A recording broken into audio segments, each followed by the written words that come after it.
वंताराचे CEO म्हणजे विहान कर्णी यांच्याशी या बोर्डिंगमध्ये अनेक चर्चा झाल्या. त्यांमध्ये खालील मुद्द्यांवरील काही चर्चा करण्यात आली. नांदणी मठ, महाराष्ट्र सरकार व वंतारा यांच्या संयुक्ताने सुप्रीम कोर्टामध्ये रिव्ह्यू पिटिशन याचिका दाखल करण्याबाबत निर्णय झाला आहे. नांदणी मठाच्या मालकीच्या जागेमध्ये वंताराने हत्तीच्या पालन पोषणाची सुविधा केंद्र उभा करण्याचे आहे असे त्यांनी मान्य केलेलं आहे. हत्तीच्या बाबतीत सुप्रीम कोर्टाचा निर्णय झाल्यानंतर हत्तीची पूर्ण मालकी जिनसेन मठाकडे मात्र राहील. देखभालीची व्यवस्था, वैद्यकीय तज्ज्ञाची सेवाचं पथक वंतारा पुरवण्याचे आहे.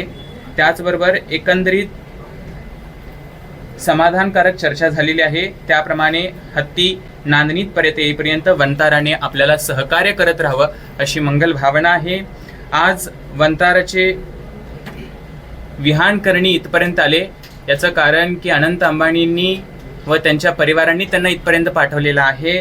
तर आमच्या या भूमिकेला अनंत अंबानींना आणि अनंत अंबानीच्या या भूमिकेंना आमचा पूर्ण आशीर्वाद आहे. ओम नमः. उद्धार, विकास आणि प्रगतीचा आसमंत अनंत फाउंडेशन, कोल्हापूर.